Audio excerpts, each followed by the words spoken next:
It's Hans Niemann here in Tashkent, Uzbekistan for the UzChess Cup Masters 2026. He's going to play in the first round against Nikolas Theodorou.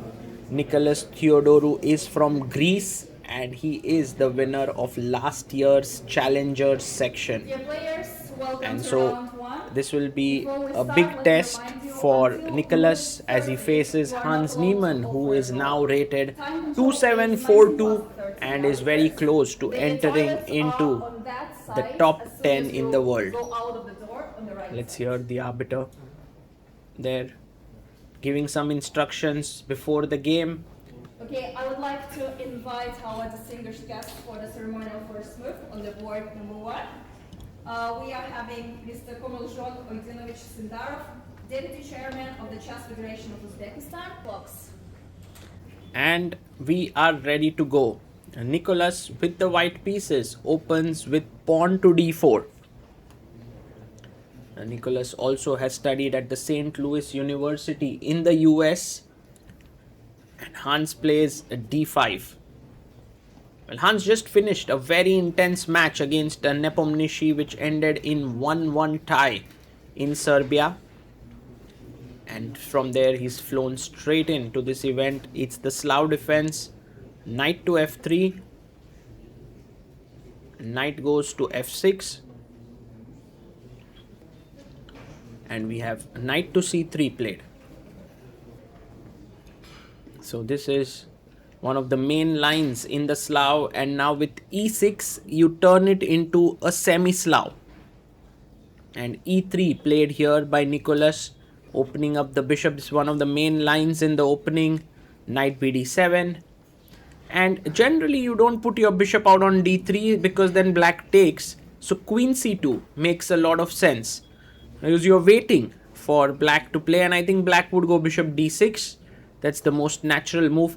Both bishop on c1 and the bishop on c8 are a bit passive. g4 played. Wow. Nicholas goes for the sharp line, which was very popular in the days of Alexei Shirov, and they popularized it in 2000s. Rook g1 played. By the way, if you take this pawn, then rook g1 and you get counterplay here. So h6, rook g1 played here, and Hans strikes in the center with e5. We have bishop coming to e2, and just to note that a move like e4, knight d2 leads to a very complex position. So queen e7 lines up the queen against the white king. First Nicholas takes on d5, and now you can take with the knight or the pawn. He takes with the knight. If you take with the pawn, maybe he was a bit afraid that knight b5 is possible, but okay, there's always a check. So not so sure why he took with the knight. Bishop d2 and knight to b4, attacking the queen on c2. He comes back queen b1. If you go queen b3 here, then e takes d4, knight takes d4, and knight c5 is a killer move because takes and check is coming. So queen b1 is safe, e takes d4, and now you take back with the knight. He takes back knight d4. Is this pawn hanging here on h2? Not really. Knight f5 hitting the queen, g7. It's not a good idea. So knight goes to f6. And now this pressure on the g4 pawn, although it's well defended here. a3, kicking the knight away. I think you can go back, knight to d5. He comes back, knight to d5. It's a complicated position actually on the board. Knight takes, you want to take it back with the knight. One thing that could be in white's favor is the control of the f5 square. h3 played.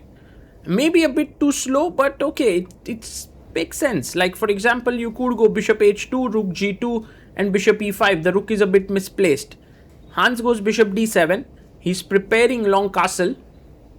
I guess short castle would be a bit dangerous with these pawns here. He goes knight f5, bishop takes, and queen takes f5. White now has the bishop pair, and he goes pawn to g6, attacking the queen here on f5. And now queen goes back to c2. We have long castles in the position.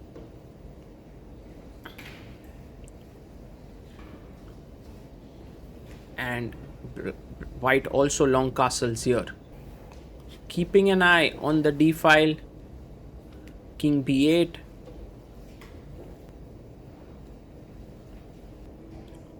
And now bishop to c4. I guess black can go bishop c7 back. Hans is playing this well. It seems that it's roundabout even. King b1 makes a lot of sense here. He also puts his king on the side. And time-wise, Nikolas has 31 minutes. Hans has 43. Rook h e8, improving the position of the rook. Just a small thing to note, the h6 pawn is a bit soft. He goes bishop c1. Now eyeing the d5 knight. Maybe planning to capture it. Queen goes to f6.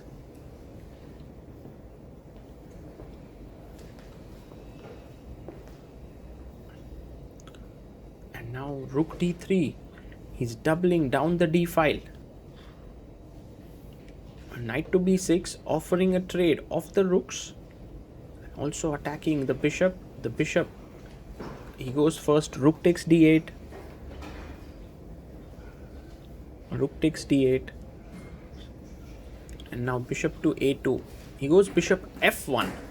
Maybe he wants to reroute the bishop on this beautiful diagonal. I like this idea. Queen d6. And rook h1 important, because if you play bishop g2, then queen h2 is game over. So he goes rook h1, queen d5, attacking the queen. But now suddenly comes e4. I don't know if Hans missed something here, because now this pawn is hanging. What was his plan? Maybe he wants to control the dark squares. And he takes on h6. Well, yes, g5 does trap the bishop here to some extent, but there is this move h4, unblocking the bishop. And he plays it. Well, do tactics work here? Like rook d1 takes, queen e4, no, bishop d3, and you just simply defend it. So that doesn't work. So g takes h4.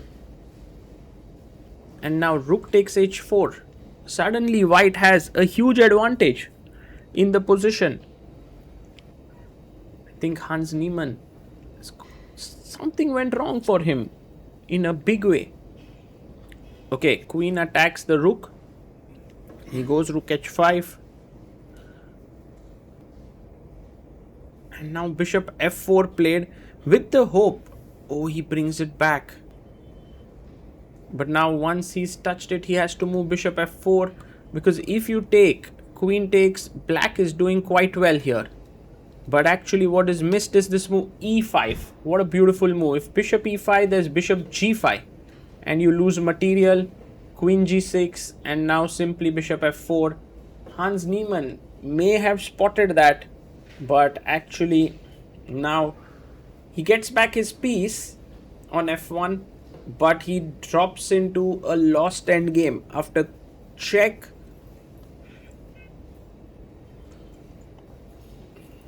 King c7. And now queen takes g6, f takes g6. Everything's hanging, you know, these pawns are really strong. He brings rook h7, king c8. And f4. Nikolas has this amazing phalanx of pawns which is going down the board. Knight is hoping to come in and make use of this pin e6.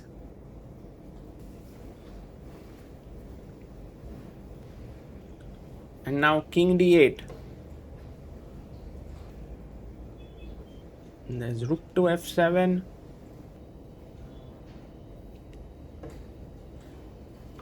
And f5 is coming in. Knight e3. Maybe you can do f5 takes and g5. So you have two passers on both sides of the board. f5. takes g5,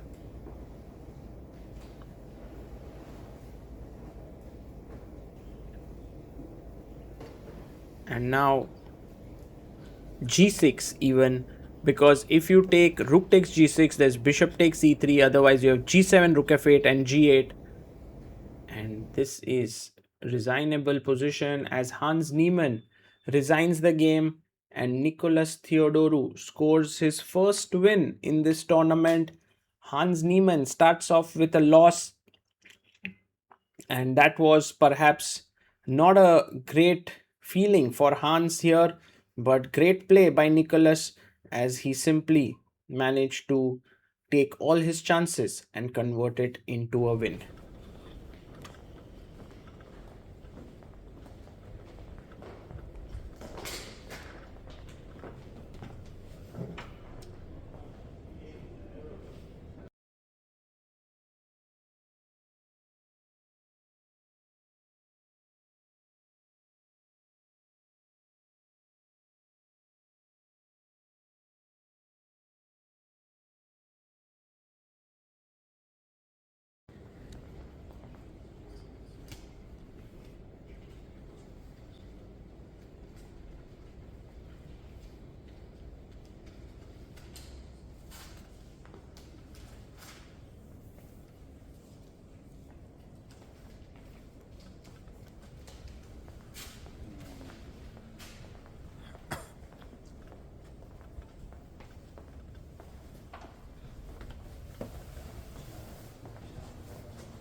Nicholas, you won the Challengers last year and starting off in red hot form this year. You have just defeated Hans Niemann in round 1 of the UzChess Masters.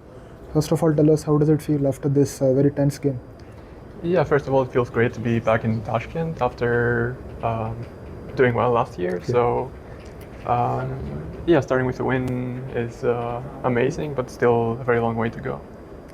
For sure, but this game I think was very good for you in many ways. First of all, I think there's a small surprise, g4 in the opening, which and you spent like 10 minutes after that.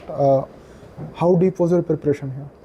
Yeah, so after g4, black has two main options. Taking on g4 is the main option, h6 is more safe, I suppose, and after rook g1, e5, bishop e2, I had checked many moves, but I don't remember checking queen e7, so I guess white's a bit better already at that point. And was this like, let's say, pointed preparation for Hans? Because I saw that there are some games in these lines, but all from 2008, 9, a little bit old. Yeah, he must have seen this line at some point before, but playing it without knowing it or checking it right before the game is impossible, feels like. And then began this super complicated middle game fight. I think it was not clear at all, the position. When did you start to think that things are going your way? Yeah, already when I got the bishop here, I thought I was doing well. And then when he gave up the pawn on h6, I thought it was just a clean pawn, but apparently there was a way for him to keep the balance there. But I think for a human it wasn't easy to play there as black. And then once you got this h4 in, I think things just started crumbling for him real fast. During the very final moments, I think you were still taking some time to like, was it just double checking the lines that nothing is going wrong? Yeah, I wanted to make sure that all my calculations are right, and there's no point in rushing at this stage. And a great win over Hans. How are you approaching this tournament in general? I think maybe one of the strongest round robins you've played. Oh, by far the strongest. Oh, so the strongest, yeah? Yeah, Oh. so I'm just trying to take it one game at a time, and we'll see how it goes. Oh, wow, that's amazing. Any specific prep you did for round robin events? Because I believe you've played a lot of Swisses, but not so many round robins perhaps. I've played a few round robins before, especially last year, and it's quite exciting because obviously you get to play all the other players, and it's easier to prepare beforehand, so I like that. That's great to know. Congratulations, Nicholas, and best wishes for what's about to come next. Thank you.